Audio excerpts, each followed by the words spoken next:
This hearing will come to order. I'd like to first thank our witness, Dr. John Kozlowski, for testifying. He is our newly appointed Director of the All-Domain Anomaly Resolution Office, or ARROW, an office Congress established in the fiscal year 2022 NDAA to investigate this very serious problem of unidentified anomalous phenomenon, or UAP. Dr. Kozlowski comes to ARROW from the Research Directorate of the National Security Agency, where he worked in areas of optics research and crypto mathematics. He previously served at the DoD Special Communications Enterprise Office. We look forward to regular engagements between you and the committee. When unidentified anomalous phenomenon enter our airspace, we need to know about it. We need to identify it, but in order to do that, we need to reduce the stigma and credibility challenges associated with these events. Our service members, scientists, foreign partners, and the general public need to know that their reporting, research, and analysis will be taken seriously and acted on in good faith. In the spirit of transparency, ARROW recently released a consolidated annual report just a few months after releasing the first volume of a historical record report in March of this year. These public documents help highlight the challenges still facing this office, including the lack of timely and actionable sensor data, the need to revisit cases placed in the active archive, and the importance of improving reporting sources, both in the interagency and internationally. In this hearing, I want to probe a series of specific issues. First, as incidents at Langley and elsewhere have demonstrated, unmanned aerial systems, or UAS, continue to pose significant threats to our national security. In addition to safety of flight issues these UAS create for our own pilots and aircrew, the UAS present clear and undeniable counterintelligence concerns around some of the most sensitive airspace. While standard UAS are not part of ARROW's mission, your work on sensors at military installations across the country will be critical to making sure that we have the domain awareness necessary to accurately identify and track these objects. I expect your office to also pay close attention to any anomalous characteristics that these systems could present in the future. Second, I look forward to your presentation of 3 case studies demonstrating cases that ARROW has resolved, including the Go Fast, which is one of the most prominent UAP cases. However, I believe it is important to acknowledge ongoing public interest in the Nimitz incident, the gimbal video, and other prominent UAP cases, and for ARROW to share what it can about those cases as well. It's also important that ARROW speak to unresolved cases and what types of anomalous activity have merited further analysis. And while I know ARROW has gone through a period of transition over the past year, it is important to share these disclosures, both resolved and unresolved cases, with the public, even when a Senate hearing is not scheduled. Lastly, while some have been hesitant to come forward to ARROW in the past, I hope that potential individuals with firsthand knowledge of unreported programs view your arrival in this position as an opportunity for a new start. ARROW was created by Congress to do this work. Congress waived non-disclosure agreements for those who disclose information to ARROW and gave ARROW the authority to go and turn over every rock. I hope those with information to share use this opportunity so that we, as your senators who represent you, can do our jobs. I look forward to hearing more on these issues from Dr. Kozlowski and for members to start a dialogue on this important topic. With that, I would like to turn to Senator Ernst for her opening statement. Thank you, Madam Chair, and thank you, Dr. Kozlowski. Our hearing today is about identifying UAPs and understanding their potential implications, which could range from technological advancements to potential threats to our national security. Are these phenomena tied to foreign adversaries such as China or Russia, leveraging advanced technologies beyond our current capabilities? Or do they represent unknown scientific phenomena that challenge our current understanding?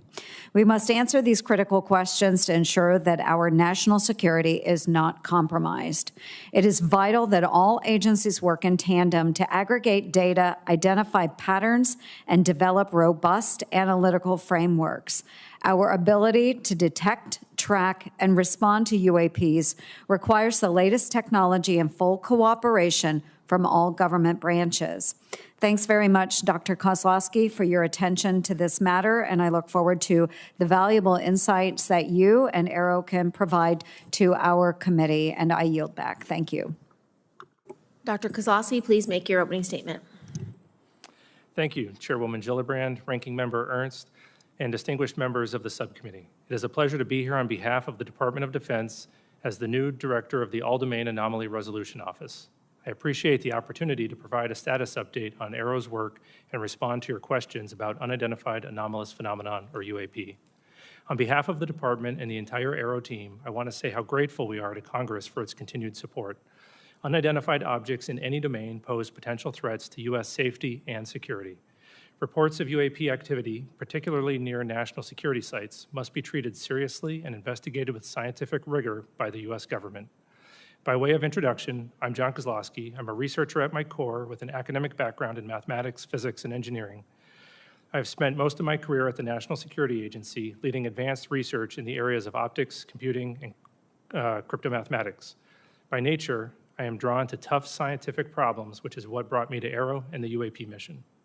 Since I arrived at AARO in August, I've been impressed by the breadth and depth of my team's experience and the framework they've established to rigorously analyze UAP reports.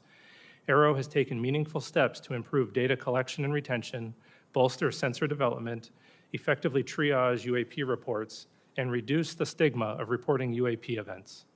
Last year, AARO worked with the DoD's Joint Staff to issue guidance to defense personnel worldwide on how to report UAP observations and is working with the military services regarding implementation. AARO has also launched a public website that features UAP imagery, case resolutions, material analysis, archival records, and more. These are only a few examples of AARO's recent progress, and we're just getting started. To date, AARO has over 1,600 UAP reports in its holdings from across the U.S. government.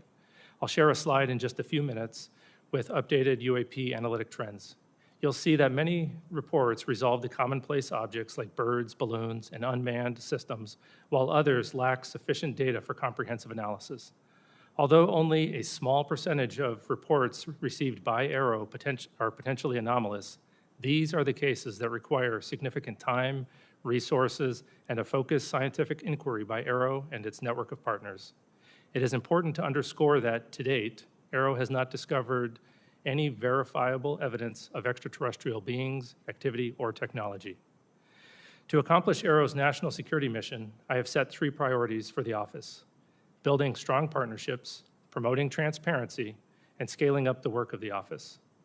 AARO cannot do its work alone. Building partnerships across government, academia, industry, and with the public is essential to the success of the office. Strong cooperation with the military services is particularly important. We rely on their support to implement our reporting guidance and to amplify the message that there should be zero stigma associated with UAP reporting. We also rely on partnerships with the national labs, the Office of the Director of National Intelligence, FBI, Department of Homeland Security, NASA, all of which play a role in the whole of government effort to address UAP. Recognizing the talent and expertise that reside outside of the government, AARO will continue to explore new ways to partner with the academic and scientific communities to investigate its most complex UAP cases. A related priority for AARO is transparency.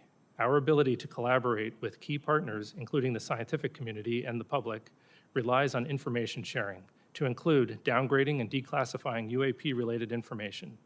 In some cases, it may be unclear to the public why the DoD classified a piece of information in the first place. Why are photos of seemingly benign objects such as balloons classified? It's often the case that an object or phenomenon isn't itself a security concern, but the location, source, or method used to capture it is still sensitive. Many cases are difficult to quickly release to the public, but are reported to the appropriate committees in Congress that are authorized by law or House and Senate leadership to receive the information. It is important to note that AARO does not unilaterally declassify information.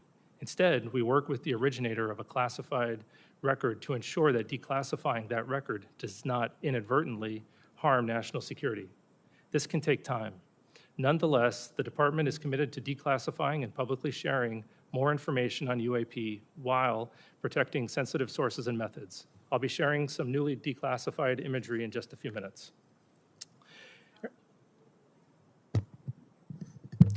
Arrow is also working closely with the National Archives and Records Administration to make UAP-related documents publicly available in a digitized collection. Meanwhile, Arrow continues to review the U.S. historical record relating to UAP. We welcome any former or current government, civilian, contractor, or military service member with relevant information to reach out to us at www.arrow.mil. My final priority is scaling up Arrow's work to match its mission. Arrow needs to bolster the quantity, quality, and diversity of data that it acquires and examines. This means tapping into existing data sources within the interagency while deploying Arrow's own organic sensor capabilities. To the extent that UAP results from the domain awareness gaps, more and better data will help us fill those gaps and help us understand what is being encountered. In closing, Arrow is committed to the highest standards of scientific integrity. We will not foreclose on any explanation for UAP prematurely. We will continue to follow the science and data wherever they lead. We will continue to have an open and frank dialogue with Congress in settings like these and in classified briefings. We will continue to keep you fully and currently informed of all UAP information, active or historical.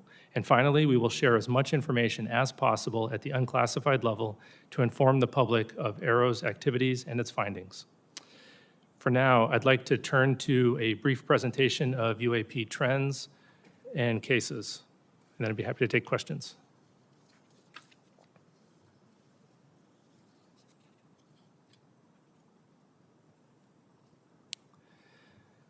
Okay, this chart represents the UAP reporting since 1996, and as has previously been discussed by Arrow, that sensor placement seems to have caused a bias in our data, both geographic and at altitude.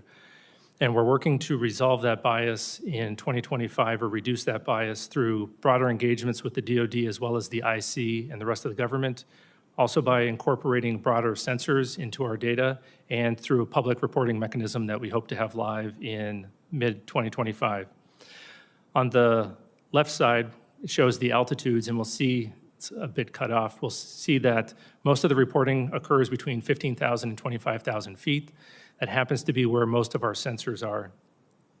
And the reporting above and below that is also often coming from those same platforms. In the center, we'll see that the resolved cases have the vast majority being balloons and UAS.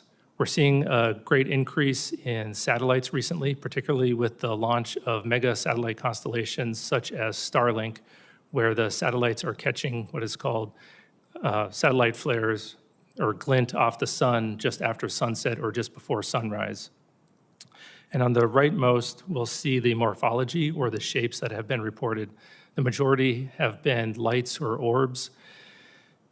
We think that there's going to be an increase in the lights with the mega constellations, but our most interesting cases, some of which I'll discuss later, are actually the shapes such as the triangles or the cylinders. And at the bottom, we'll see the geographic bias that I mentioned before, where most of the reports historically had been near the government sites. This bias has been reduced recently by reporting from the FAA. We now get weekly reports from them. And great thank you to our aviators for making those reports. It helps our analysis quite a bit. Okay, a case that we thought would be a transmedium case as it was reported is well known on the outside, known as the Puerto Rico case. It was data collected in 2013 when a Customs and Border Patrol aircraft observed an object flying near an airport in Puerto Rico. The green line in this diagram is the track that the airplane was taking, and those many crossed lines are the directions that the camera was facing at the time that the airplane was flying around the airport, and we'll watch the video in just a moment. The orange arrow in the center is where we assess that the UAP was actually flying, and transmedium means that it goes from one domain into another. In this case, it looks like it goes from the air into the water and then back into the air. We assess that it was actually flying over the airport the entire time. And this video was taken with infrared, and what appears to be the transmedium part where it goes into the water is actually where the temperature of the water is equal to the temperature of the object, and the camera can no longer distinguish between the two. It's not that the object actually goes into the water. And so we assessed that the object, likely a pair of balloons or sky lanterns, was floating at about 7 knots over the airport and descending to about 200 meters. And this video will be released, and our report will be released later this year. The Go Fast was captured the public attention and congressional attention when it was made public in 2017. Looks like an object flying very fast over the water, very close to the water. Through a very careful geospatial intelligence analysis using trigonometry, we assess with high confidence that the object is not actually close to the water, but is rather closer to 13,000 feet. Diagram here shows as the platform is flying and capturing the object, if it is closer to the platform at a higher altitude, a trick of the eye called parallax makes it look like the object is moving much faster. And so we've written a detailed paper on parallax, released that on our website so that the public can literally check our math on this analysis. An interesting case, which I don't believe the public is familiar with, is captured in 2018 from a UAV flying in the Mediterranean, watching Mount Etna as it was erupting. And it appears that that object is flying through the plume of superheated gas and ash. This was a rather difficult case to resolve. We had to pull in support from a number of IC and S&T partners and even reach out to a volcanologist. And through very detailed 3D modeling and pixel-by-pixel analysis of the object as it's traversing across the clouds, they assessed that the object was actually 170 meters away from the plume and not flying through it. And to be clear, Aero does not believe every object is a bird, a balloon, or a UAV. We do have some very anomalous objects. It's just the nature of resolution. We can only resolve things that we understand. So we're now working on additional products where we can inform the public, Congress, and others of the objects as we're studying them, rather than once we've resolved them. With that, I'll take your questions. Thank you, Dr. Kozlowski. I appreciate your testimony. It's been widely reported that individuals claiming firsthand knowledge of unreported UAP programs have been reluctant to engage with Aero. What message do you have for those individuals, and how will you work to gain their trust? I would let them know that Congress has gone out of its way to create the organization Aero specifically to conduct these sorts of investigations and has uniquely empowered them to have access to all UAP-related information, whether that's historic or current. Mm-hmm. And we take that responsibility and those authorities very seriously. And so we have been reaching out to a broader community, encouraging folks who had talked to Aero personnel in the past and maybe felt uncomfortable to come back to us. We've met with several of their interlocutors and a couple of firsthand witnesses, and we are making great progress, and those firsthand witnesses that we have talked to do feel comfortable coming back to us. Mm-hmm. And so we hope that more folks that do have information would go to www.aero.mil, fill out the form, send it to us so we can bring them in for interviews and add their information to our investigations. Thank you. I recently just read your report from March, your historic report, and I would encourage anyone who's interested in this topic to read the report, because when I was asked by a reporter about it, they said, well, it doesn't show any evidence of secret programs that have aliens. That's not how I read the report. What I read the report is the U.S. government took sightings extremely seriously over the last 75 years, put some of the greatest minds ever to analyze these cases because they assess them as some deeply unknown phenomena that may or may not cause threats, that may or may not be related to adversaries, but are certainly something that the U.S. government needed to know about. And what I read from this report is that we resolved numbers of cases, but in almost every instance, whether it was in the 40s, the 50s, the 60s, the 70s, the 80s, the 90s, the noughts, half the cases were unresolved. So I don't think this is an example of the government not taking these cases seriously. I think this is an example of our government spending 75 years taking these cases very seriously. And interestingly, for the group that put together this report, they didn't have access to any firsthand reporting. And so from my perspective, for whistleblowers and people who want to come in, please come in, because the purpose of Aero is so that the senators can do our job to provide oversight, accountability, and transparency We find it very concerning that our pilots, that our Navy officers, that people who have sightings of UAPs are denigrated, are somehow dismissed or disregarded. They need to be protected. This is a huge issue for national security because, number one, we don't have domain awareness, which is very problematic. Number two, we don't have domain superiority if we don't understand how different UAPs are flying, what technology they're using, what their mission is, what their purpose is. And at the base level, we have so many UAPs around our bases, around our military sites, around our nuclear sites, that it's deeply disturbing that adversaries at a minimum could be using these opportunities to spy, to glean intelligence that will harm our long-term national security. So I'm grateful that you're taking the whistleblowers very seriously. I'm grateful that Aero is trying its best to integrate the private sector, the public, into their work. Interestingly, in this hearing, we heard that the FAA is now working hand in glove, which is very helpful.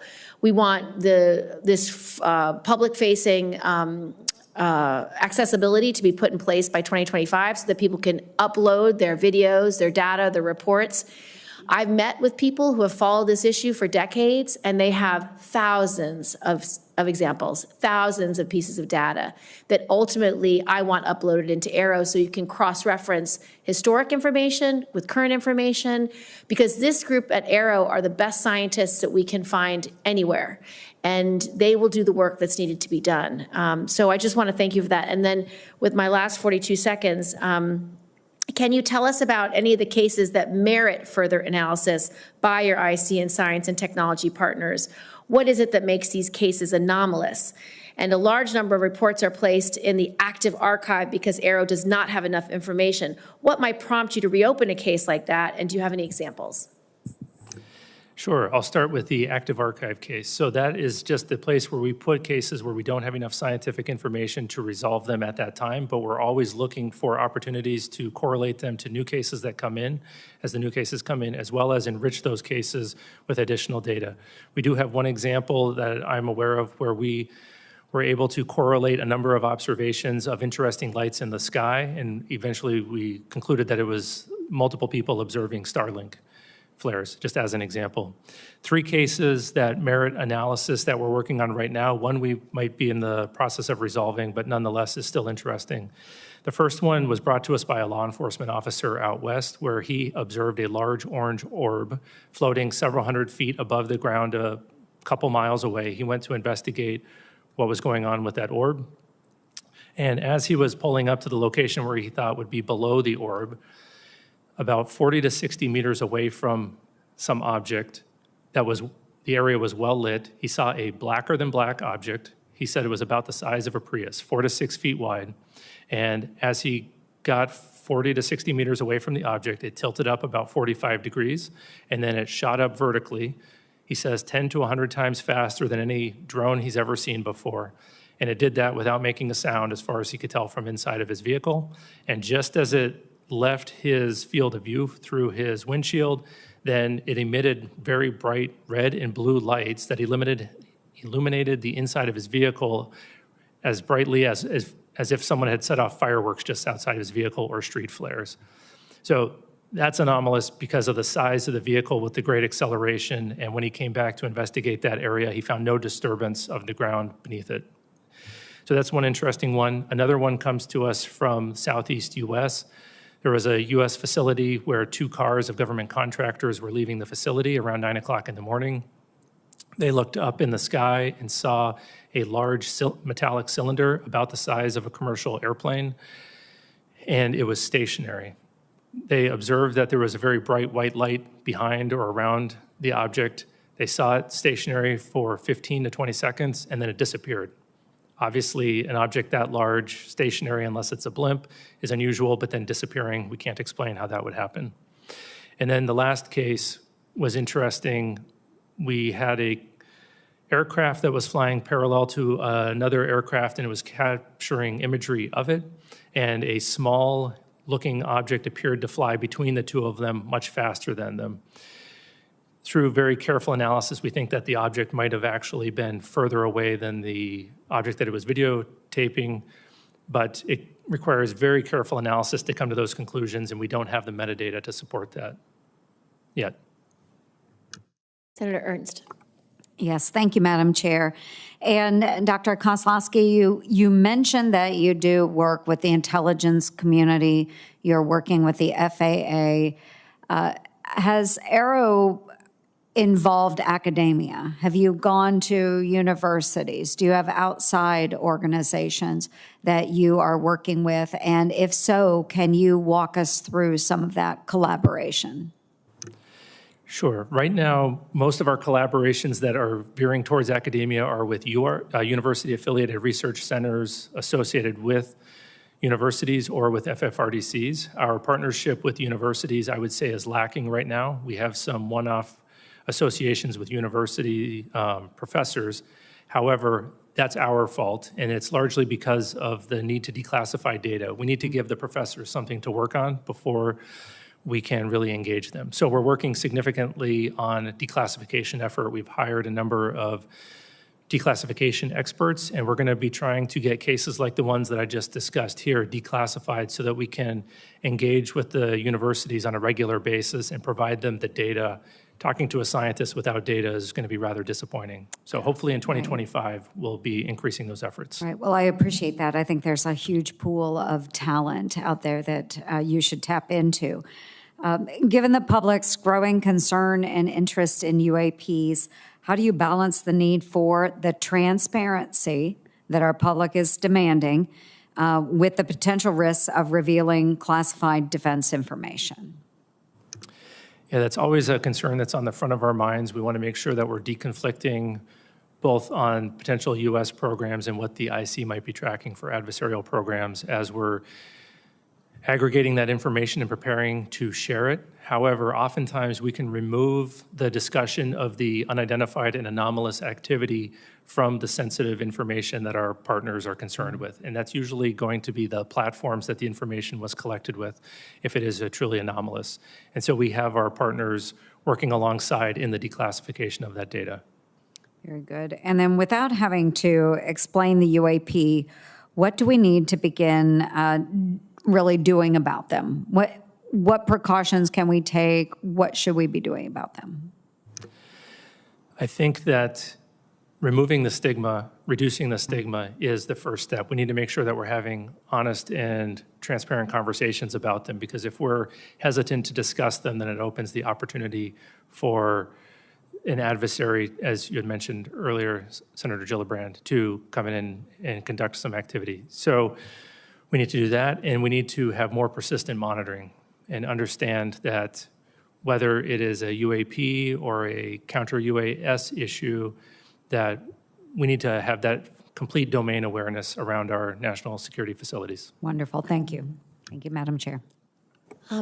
Just a couple of follow-up questions. We didn't discuss in this setting the most recent UAP or UAS encounter with bases like Langley. I know that the incursion by UASs that were publicly made available through the press that took over 2 weeks was fairly alarming to senators because there was a question about what technology they were using. There was a question about why it was so hard to detect. Can you speak to how Aero will be integrated into the review of these kinds of cases and how you can be helpful to both the intelligence community and the Department of Defense in analyzing or being able to more quickly analyze what's knowable and what's not knowable, so that, because once you do identify it as a drone, for example, it then goes to the right department at DOD or the intelligence community to assess, deal with, or take down as the incident might be. But to talk to us a little bit about what role you can play for both the DOD and the IC community in these kinds of incursions that are happening when we don't know what tech is being used and we don't understand a flight pattern or we don't understand how they arrive and depart in the way they do. Yeah, we are generally going to be supporting them through an advisory capacity as an organization that naturally needs to conduct baseline experiments of the environment to see what normal looks like, whether it's balloons, birds, anomalous activity, or drones flying through an environment, we're going to gather a lot of data that will allow us to characterize an environment very well and then detect and follow those tracks, hopefully rather efficiently. There's also a lot of overlap in the type of sensors that are going to be used for the counter-UAS mission and the UAP mission, whether that's active detection like radars or passive like cameras.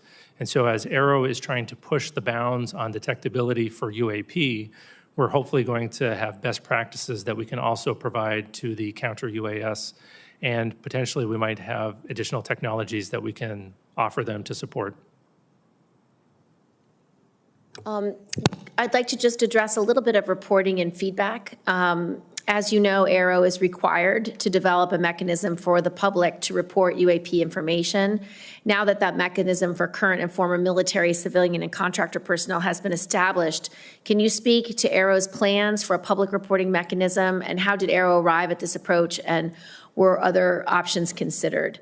And second, for pilots and operators who have reported a UAP, what feedback, if any, has Aero provided to these individuals related to what Aero is doing with their report and how the report has been resolved? How does such feedback or lack thereof impact the frequency of UAP reporting?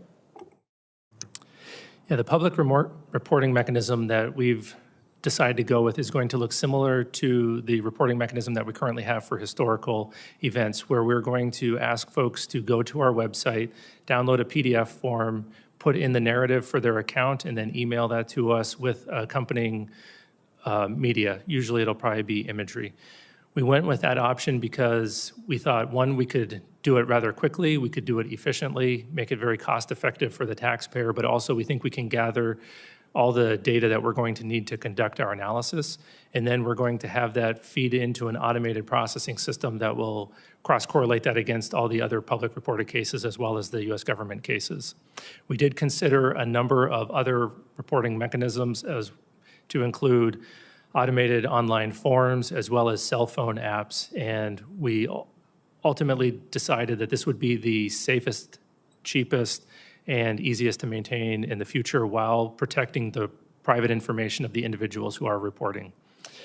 Regarding the feedback from the resolved reports, right now we don't have a good feedback mechanism. It's fairly informal. We're working on building a case management system that Aero will use at all classification levels, and hopefully in that we'll be able to provide feedback as the case is going through the resolution process. We have multiple phases.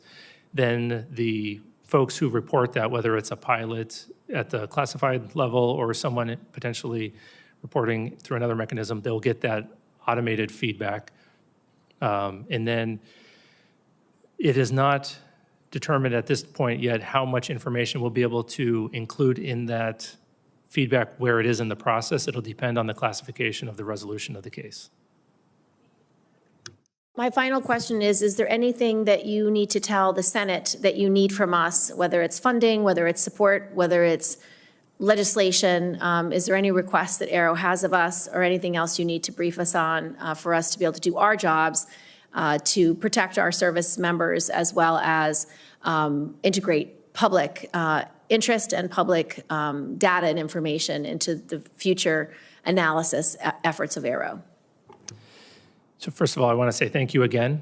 I think that the authorities that we have are remarkable, and I think that we are well-resourced as an office. The only ask that I would have is that you continue to champion us, particularly with witnesses, encourage them to come forward and report to us so that we can have a more fulsome investigation of the potential historic or ongoing legacy programs. Thank you so much. Hearing adjourned.